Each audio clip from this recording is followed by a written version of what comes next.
જાડેશ્વર ગાયત્રી મંદિર ખાતે ચાલી રહેલી ભાગવત સપ્તાહમાં શનિવારના રોજ નૃસિંહ પ્રાગટ્ય પ્રસંગની ઉજવણી કરાઈ હતી।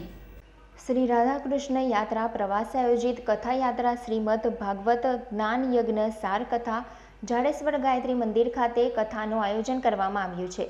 જે કથા તારીખ 25 જુલાઈથી 31 જુલાઈ સુધી દરરોજ સાંજે 3 થી 7 કથા ચાલી રહી છે। જે કથાનો રસ પણ કથા વક્તા જયેશ જોશી વાપીવાળા કથાનું રસપાન કરાવી રહ્યા છે।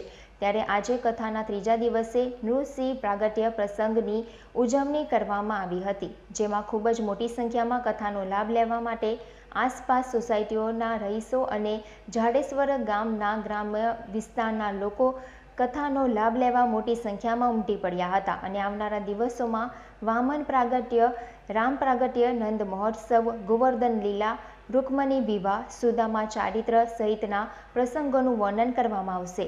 તેથી જાડેશ્વર તથા આસપાસ સોસાયટીઓના તમામ રહીશોને કથાનો લાભ લેવા આયોજક દ્વારા વિનંતી કરવામાં આવી છે।